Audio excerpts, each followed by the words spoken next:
దొంగను మించిన దొంగ. రాఘవపురం అనే గ్రామంలో నంద మరియు రమణ అనే ఇద్దరు దొంగలు ఉండేవారు. ఇద్దరూ ఒకరి గురించి ఒకరు విన్నారు, కాని ఎప్పుడూ కూడా ఎదురెదురుగా చూసుకోలేదు. ఒకరోజు నంద ఏదో పనిమీద వెళుతున్నాడు. ఎదురుగా అనుకోకుండా రమణ కలిశాడు. మాటల మధ్యలో వాళ్ళిద్దరూ రమణ మరియు నంద అని ఒకరికొకరు తెలిసింది.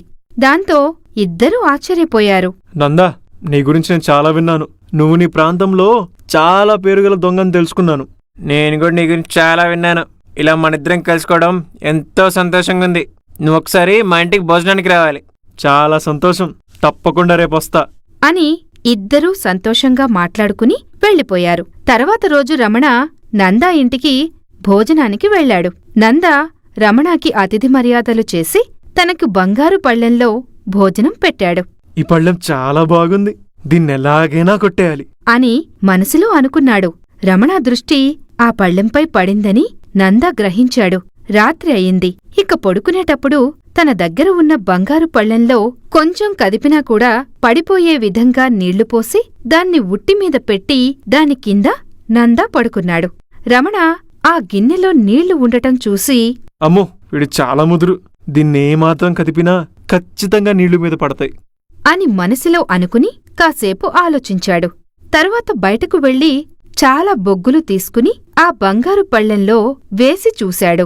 అందులో ఉన్న నీటిని బాగా పీల్చుకున్నాయి. రమణ ఆ పళ్ళెం తీసుకుని ఊరిలో ఉన్న చెరువు దగ్గర పాతిపెట్టి గుర్తుగా అక్కడ ఒక కర్రను పాతాడు. ఆ తర్వాత ఏమీ తెలియనట్లుగా వచ్చి పడుకున్నాడు. కాసేపటి తర్వాత నంద నిద్రలేచి చూడగా అక్కడ బంగారు పళ్ళెం లేదు.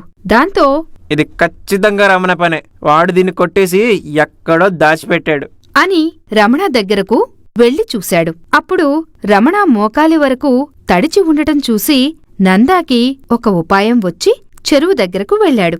అక్కడ రమణ గుర్తుగా పెట్టిన కర్రని చూసి అక్కడ తవ్వి చూడగా నందాకి బంగారు పళ్ళెం కనపడింది.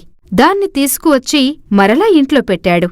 ఉదయం లేవగానే రమణకి బంగారు పళ్ళెం కనపడింది. అది చూడగానే రమణ ఇలా అడిగాడు. నందా, నీ దగ్గర 2 బంగారు పళ్ళాలున్నాయా? లేదు, ఒక్కటే ఉంది.